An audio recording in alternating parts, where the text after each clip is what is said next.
Hello, welcome to QuickIP. Today we are going to be talking about the basics of copyright protection, dealing with things like work, authorship, originality. Those are like the basic things when you talk about copyright protection. As usual, we'll keep this under 10 minutes or just at the 10-minute mark because it's just a quick run through of some of the things regarding this particular aspect of copyright law. So first off, we start with our map of copyright law, the various stops, the various points that we'll be stopping at in dealing with this subject. So the first one is here, labeled 1, which is subsistence of copyright. In order for copyright to subsist, there has to be a work, and that work has to be original. It has to be fixed in a material form, and the work has to be authored by a qualified person. So I will just deal with the first stop, which is 1, and the next QuickIP installments will be dealing with the exclusive rights, the economic rights, and moral rights, and on till we get to point 6, which is the third stop. So in terms of having copyright protection in your work, how do you even define copyright or describe copyright? Copyright is usually referred to as a bundle of exclusive rights that the law grants to the author of a work, and it also has aspects that deal with limitations and exceptions to those exclusive rights. So two major things are clear. There has to be a work which is authored by someone, and that work has to be original, and it also has to be fixed in a material form. When we talk about work, we have specified subject matter that is referred to, or that are referred to as a work or as works. If you have a particular subject matter that cannot be fixed in any of these categories of protectable subject matter, then it is not a work and there will not be copyright protection. So you always have to first ask yourself, where is the work? The minute you're able to identify the work and it's either of any of these categories that I will be briefly touching on today, then you can now go to the next step, or to the next point of asking whether of asking if this work is original, if it's fixed in a material form, and then asking whether there's an author before we can now say, okay, there's copyright protection, there's an author we've identified, this work is eligible for copyright protection because it's original, because it's fixed in a material form. So we start with work. Is it, so you ask yourself, is what you're dealing with, is it a literary work? So here's an example. This is a novel by Julia Quinn, which is called Bridgerton, The Duke and I. We'll come to this Netflix thing subsequently, but as a literary work, this is one example. Other examples abound. Your textbooks, your journal articles, those are literary works. Talk about artistic work. This is a photograph of one of the images that have been used to market the Bridgerton Netflix series. So I have put here cinematography film. I've also put artistic work. So the photograph itself is an artistic work, but the movie that this photograph is depicting or refers to is what I'm using here as an example of a cinematograph film. So a cinematograph film is your music video, it's your movie that you watch on Netflix or on Showmax or on Prime TV or Apple TV, as the case may be. So your movie, your music videos, those are good examples of cinematograph films.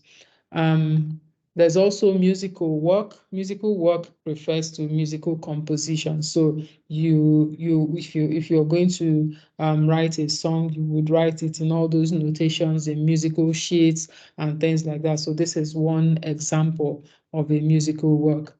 It could also be a sound recording. This is like the cover art of an album by an artist called Flavor.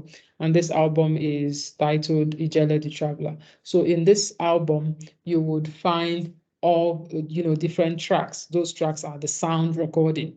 But this depiction is just the cover art, which would be your one example of artistic work.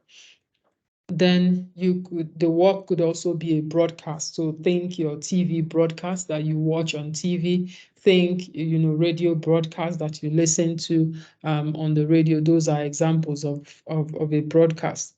It could also be a computer program.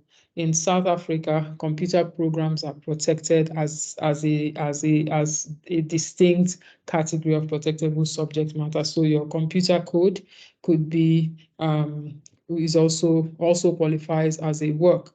Then it could also be a published edition. Now, there's usually some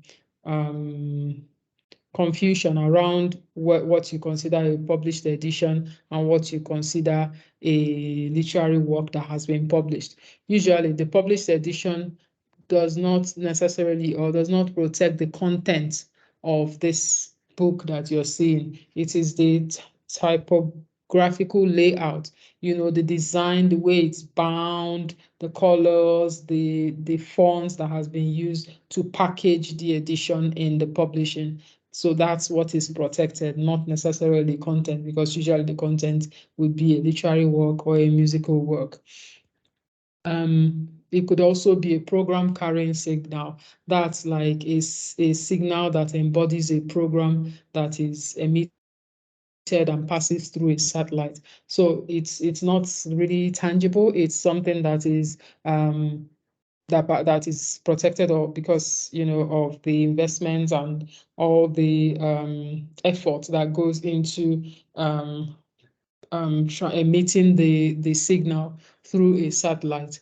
Now, once you can say that what is being protected falls into any of these categories that we have just run through: literary work, musical work, artistic work, cinematograph, film, published edition, program carrying signal, computer programs, sound recording, cinematography. Once you can fix it into any of these 9 categories, then you can say to yourself, I've got a work that can be subject of copyright protection.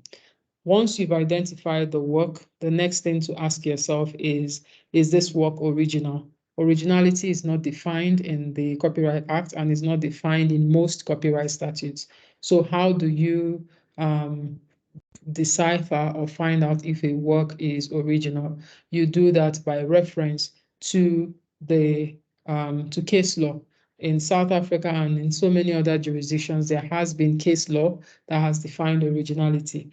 The common element in those definitions is that originality does not mean that the work has to be new or that it has to be something that we've never seen before.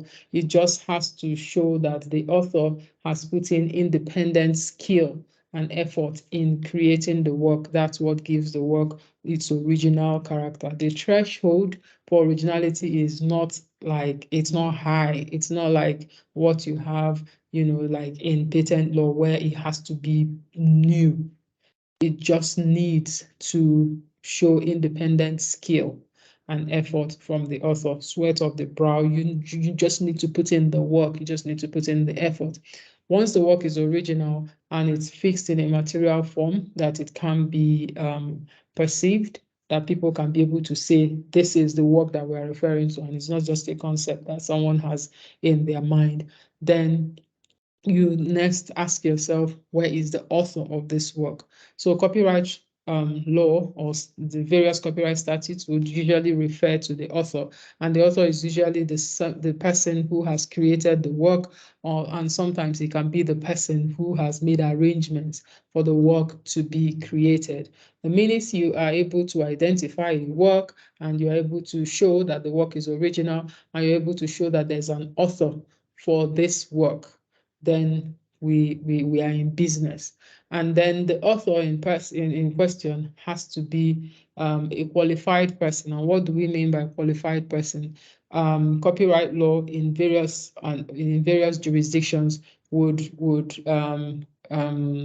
designate criteria for protection. So it could be things like saying the author has to be a citizen of that country, which makes sense. Or if it's in the case of a company, then it has to be a company that is registered in that jurisdiction. And sometimes it could be an author, there's a qualified person because that work has been published in that jurisdiction. So once you have that, then you are in business in terms of the basics of copyright protection. So to summarize, for copyright, there has to be a work. The work has to be original. It has to be fixed in a material form. The author has to be a qualified person. And remember, copyright protection is for a limited duration of time. It doesn't last forever, even though it lasts for a really long time, but it's limited duration of protection and it varies per work. So with respect to literary work, you could be talking something like in South Africa, 50 years after the death of the author of the work. So you can see how all these things intersect and connect. You have to always remember the work because that's how you figure out when protection ends. You have to always remember who the author of the work is because that's how you figure out when you start counting life of the author plus 50 years as the case may be, or depending on the work. So that's how all these things are interconnected. I'll stop here and we'll delve more into it in class when we expand more on this topic. Thank you for listening, and it's bye.